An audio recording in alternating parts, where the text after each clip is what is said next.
दोस्तों, भगवान बुद्ध के शिष्यों में एक शिष्य था अनाथ पिंडक। वह एक धनी व्यक्ति था। उसका यह नाम इसलिए पड़ गया था क्योंकि वह रोज सुबह सुबह अपने घर के बाहर अच्छा अच्छा भोजन बनाकर बैठ जाता था। उसके पास जो भी आता था उसे वह पेट भर भोजन खिलाता था। वह अनाथों के पिंड को भरता था, अर्थात सबका पेट भरता था। इसलिए उसका नाम अनाथ पिंडक पड़ गया था। वह अपने काम और नाम से प्रसिद्ध हो गया था। उसका यश दूर दूर तक फैल गया था। भगवान बुद्ध ने भी उसकी ख्याति सुन रखी थी। गौतम बुद्ध उन दिनों अपने हजारों भिक्षुओं के साथ वैशाली नगर में उपदेश दे रहे थे और लोगों को असीम शांति प्रदान कर रहे थे। अनाथ पिंडक को मालूम पड़ा कि मेरे नगर के पास ही बुद्ध अपने हजारों शिष्यों के साथ आए हुए हैं। अनाथ पिंडक भी भगवान बुद्ध के दर्शन करने पहुंचा। वहां पहुंचने पर उसे भगवान बुद्ध के दर्शन हो गए। भगवान बुद्ध शांति, आनंद और प्रेम की मूर्त थे। चेहरे पर मंद मंद मुस्कुराहट थी। उनके वस्त्र पीत रंग के थे और सिर पर जटाएं थी। भगवान बुद्ध बहुत ही मीठा और नम्रता पूर्वक बोल रहे थे।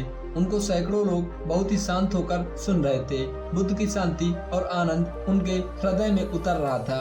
सत्संग समाप्त हुआ। अनाथ पिंडक भगवान बुद्ध के पास करीब पहुंचा, बुद्ध के चरणों में नमस्कार किया और कहा, भगवान, मैं अनाथ पिंडक हूँ। भगवान बुद्ध ने पूछा, कहो कैसे आए हो?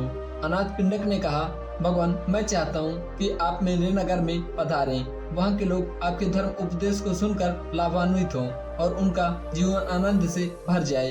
भगवान बुद्ध ने कहा, ठीक है, मैं आऊँगा, तुम व्यवस्था कर लेना। अनाथ पिंडक अत्यंत प्रसन्न हुआ। उसने पुनः बुद्ध के चरणों में प्रणाम किया और एक ओर बैठ गया। महाकश्यप बुद्ध के शिष्य थे। उन्होंने पिंडक को समझाया कि हम यहाँ पर हजारों भिक्षु हैं, तो किसी एक के घर में रुकना संभव नहीं हो पाएगा। इसलिए अच्छा यही रहेगा कि तुम किसी खुले बाग बगीचा में व्यवस्था कर लेना। हम लोग भगवान के लिए एक छोटी सी झोपड़ी बना लेंगे और हम भिक्षु उनके पास रुक जाएंगे। अनाथ पिंडक ने महाकश्यप से कहा, ठीक है, ऐसा ही होगा।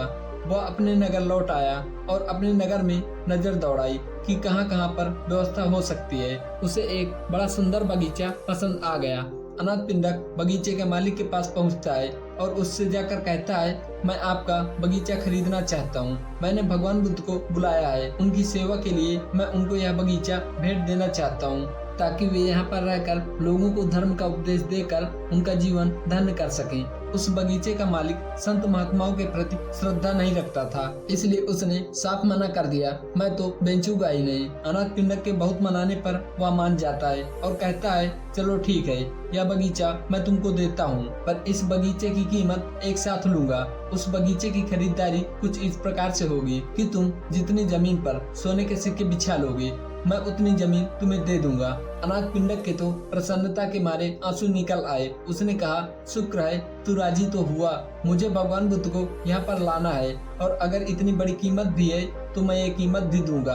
अनाथ पिंडक अपनी सारी दौलत, सारा सोना बैलगाड़ियों में भरकर ले आया। उसने सोने के सिक्कों से सारा बगीचा पाट दिया। वहाँ के लोग अनाथ पिंडक को पागल कहने लगे, इसने एक महात्मा के लिए अपनी सारी संपत्ति लुटा दी है। उन लोगों को क्या पता कि संत महात्मा और गुरु का सानिध्य कितना अमूल्य होता है। भगवान बुद्ध 40 साल तक देश भर के गाँव-गाँव में जाकर धर्म का उपदेश दे रहे थे। उनका यह भाव था कि जिस आनंद को उन्होंने पाया है वह जन जन तक पहुँचे। शांति पाने का अधिकार सबको है। वे घर घर जाकर ज्ञान का दीपक जलाना चाहते थे। उन्होंने जीवन भर अनेकों दीप जलाए। उनके उपदेश से अनगिनत लोगों का मन निर्मल हो गया। अनाथ पिंडक के मन में बस एक ही इच्छा थी कि मैं भगवान बुद्ध का सानिध्य प्राप्त करूं, अपने नगरवासियों के साथ बैठकर बुद्ध का उपदेश जो अमृत के समान है सबके साथ बैठकर पी सकूं। जब बगीचे के मालिक ने देखा कि सारा बगीचा सोने के सिक्कों से भरा पड़ा है, वह अनाथ पिंडक की एक महात्मा के प्रति अगाध श्रद्धा को देखकर हैरान रह गया। उसका हृदय पिघल गया। श्रद्धा की बुझी हुई ज्योति जल उठी। उसने मन में कहा, मैंने बहुत ही गलत किया है। उसने हाथ जोड़कर अनाथ पिंडक से कहा, आप इन सारे सोने के सिक्कों को उठा लीजिए, मुझे धन नहीं चाहिए। इस सारे बगीचे को आप मेरी ओर से उपहार समझ ले। अनाथ पिंडक ने कहा, अब तो वचन हो चुका है और अब मैं अपने वचन से नहीं गिरूंगा। अब तो तुम सारी स्वर्ण मुद्राएं उठा लो, मैं इस धन को स्वीकार नहीं करूंगा। ऐसा सुनकर बगीचे के मालिक ने अनाथ पिंडक के चरण पकड़कर कहा, आप मुझे माफ करें, मैंने आपके साथ जो व्यवहार किया है वह ठीक नहीं था। आज मैं पछता रहा हूँ और मुझे स्वयं पर ग्लानि हो रही है। अनाथ पिंडक को उस पर दया आ जाती है। उसने उसको एक उपाय सुझाया कि महात्मा बुद्ध जब कुछ समय बाद धर्म उपदेश की वर्षा करके दूसरे गांव जाएं, तो तुम वहां पर जाकर उनकी और उनके सारे शिष्यों की रहने की व्यवस्था करना। दोस्तों, धन का लोभ हर जगह करना उचित नहीं होता है। धन के लोभ से सत्संग का लोभ कहीं अधिक श्रेष्ठ होता है। हमें कभी भी संत महात्माओं के प्रति घृणा नहीं करनी चाहिए। उनका सम्मान हमेशा आदर पूर्वक ही करना चाहिए। इससे हमारे जीवन में खुशियाँ बढ़ती हैं, घटती नहीं हैं। लाखों करोड़ों का धन जमा करने का कोई महत्व नहीं होता यदि उससे अच्छे कार्यों को ना किया जाए, और वह जमा किया हुआ धन भी उस विषैले सर्प की भांति हो जाता है जो कभी भी डस सकता है और उससे मानव की मृत्यु भी हो सकती है। इसलिए जितना हो सके उतना हमें दान पुण्य अवश्य ही करना चाहिए। इसी तरह के अच्छे कार्यों के द्वारा मानव जीवन को सार्थक बनाया जा सकता है। प्रिय मित्रों, आशा करते हैं आपको हमारी छोटी सी कहानी पसंद आई होगी। फिर मिलेंगे एक ऐसी कहानी के साथ। धन्यवाद।